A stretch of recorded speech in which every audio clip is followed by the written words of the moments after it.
How's it going, welders on YouTube? So today's video I'm going to talk about manual pulse welding. Now newer welding machines typically have a pulse feature, and you could pulse from anywhere from 1 pulse per second to, I believe some Miller machines pulse up to 500 pulses per second.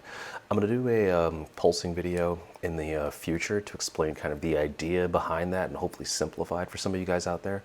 But for right now, we're going to talk about manual pulsing with the pedal. So, a lot of us on a day-to-day basis work with machines that are really, really old and they don't have pulse features. We still might need to use pulse to control the heat or to get a particular bead profile. So first off, we're going to compare myself, a welder, to a content creator who's actually trying this same technique. And I'm sure many of you guys know who this content creator is. Remember the difference between a content creator and a welder. The content creator is Jody from Welding Tips and Tricks. He's more than a content creator. He's actually a content creator and a businessman. But when it comes to welding, you'll see the difference in the technique and the material thickness and all that other good stuff. So without further ado, let's get into it. Okay, so first up is Jody from Welding Tips and Tricks. Now, in all fairness, he said in his video that he was actually just learning this, and this is actually a very, very difficult technique. It's a really advanced technique, and I've only seen it where it was necessary for a part, only at a couple of aerospace companies, but I've used this numerous times for thin sheet metal when you don't have a purge, or for metals like titanium and Inconel when you also don't have a purge but you need to weld it, and it definitely comes in handy. Now let's look into how Jody's doing this. Now I believe the material thickness he's got is about 1/8, so it's really, really thick, and he's not completely pulse welding. If you'll look at the video, he constantly has his foot on the pedal and he's just adding a bit more amperage and letting off, but not letting completely off. So here we go. This is kind of how it goes. You can see what I'm doing here if you pay really close attention. I'm pulsing with the pedal and I'm propping the cup dead on the metal.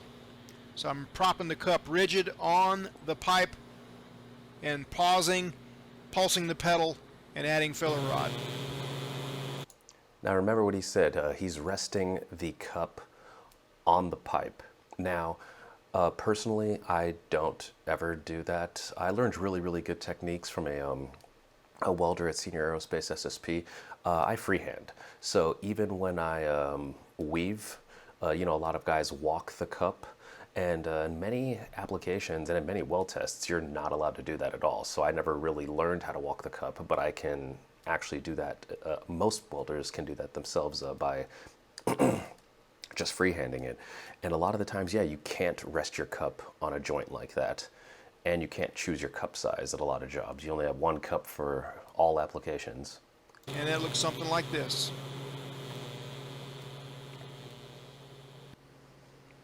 Just to give you an idea of how the foot pedal looks, it's somewhere between 1/2 second and 1 second.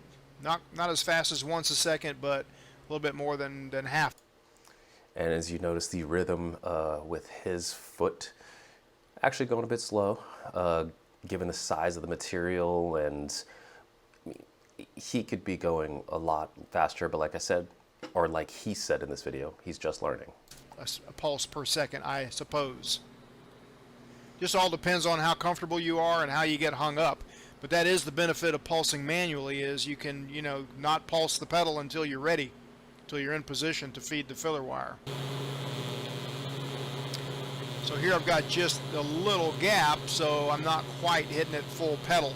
Otherwise, I'm going floorboard each time I hit the pedal. Personally, when I use this technique and I have a gap, you place the filler in the gap and you still go full pedal. So that's enough of the content creator and businessman. Let's move on to a welder. Okay, now before we get started with this video, this was me welding a few years ago at a company called Harco Semco in Valencia, which no longer exists. The company specializes in thermocouples. Now, key differences between my video and Jody from Welding Tips and Tricks video. I'm obviously working in a shop, not in my garage, and I'm welding titanium, and it's really, really thin. Granted that I have a fixture to help me out, but I'm basically doing the same technique, but it's a little bit trickier since the material's a lot smaller, a lot thinner. So let's get into this. So right now, just inspecting the part. Show the inside, top. Now, when it comes to this technique, manual pulsing, if you have a very, very basic bare bone machines, say you don't even have a pre-flow, what you're gonna wanna do, and I may not do that in this video, it's because I'm still pretty new at this. What you wanna do is hit your pedal before you start welding, get your post flow going. So then there's argon flowing through as you start pulsing. That'll minimize the tungsten from actually getting, how do I call it, frosty, and that's going to happen irregardless. I mean, there's almost no stopping that. I mean, I've tried this technique with new machines, old machines, and the tip will always get frosty. Oh, and speaking of new and old machines, just my opinion, but manual pulsing actually works better with machines that are 10, 15, 20 years old. Newer machines, there tends to be a delay or a lag in the foot pedal, so you can still do it, but you can't pop it.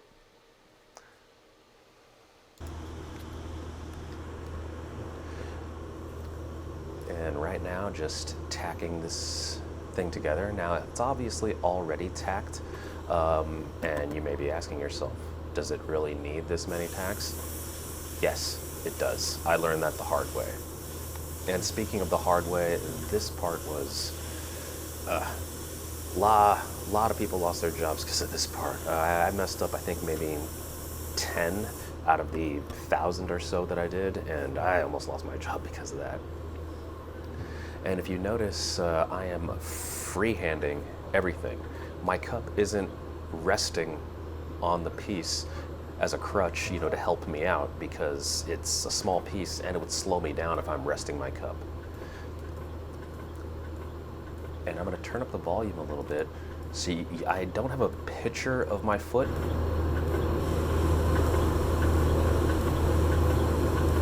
But each time you hear that sound, I'm going full pedal. I have my machine set at about 100 amps, and this is definitely, the amperage can range between different welders. The amperage can range between different welders. The gentleman who taught me this technique, he actually runs his machine at 200 amps to do this same part, but he's popping his pedal like crazy. And you just want to find a good sweet spot, which is basically just about a 1 second pulse all the way down. And as you get that technique, it really just becomes like you're stacking dimes individually. And how I have my wire, I'm not sure the official name for this, but a welder that I knew from a different aerospace company called this the lay wire technique. And this also, that technique comes in handy for a lot of different things. If you need to, get a weld that doesn't require full penetration, but you need like a rounded contour, you throw your rod right into the joint and focus your heat on top of the rod. And it's basically your rod that's absorbing all that heat, but you still get really good fusion. And in a part like this, it's still getting full pen to the bottom.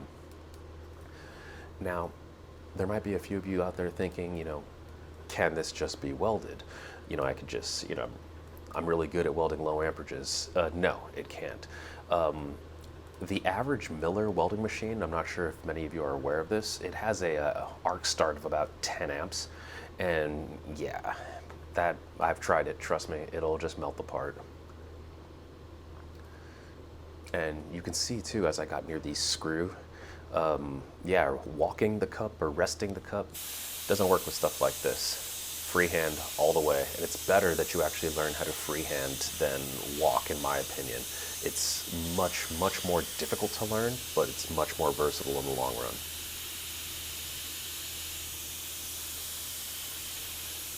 and just cooling the part down.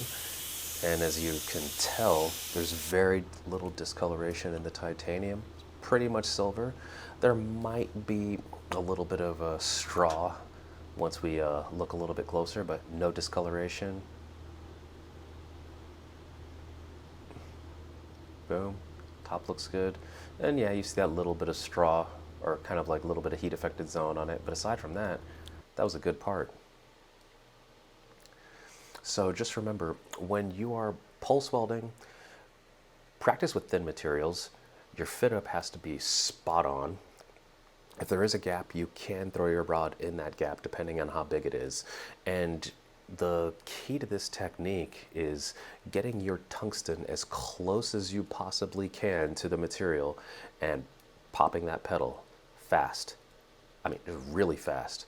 And getting that pre-flow going. So you hit the pedal first, let the gas flow, so you reduce the chance of your tungsten actually frosting up.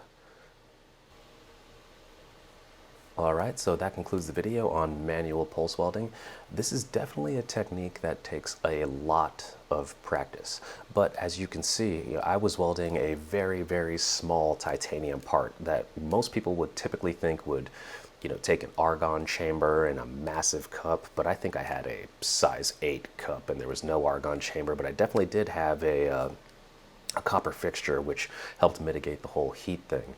And this is also a really, really good comparison and just something to keep in mind when you're out there learning. A lot of us watch YouTube videos to learn welding, but a lot of YouTubers out there are content creators or they're business people.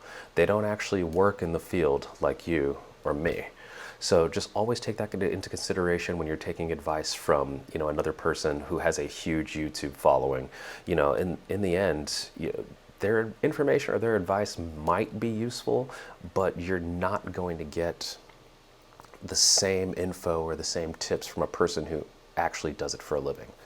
So that's the end of the video, and I'm going to leave something after this, the fit up, or I shouldn't say the fit up, but the assembly of that titanium thermocouple, so you can see a lot of the tooling that they created to help work with the titanium.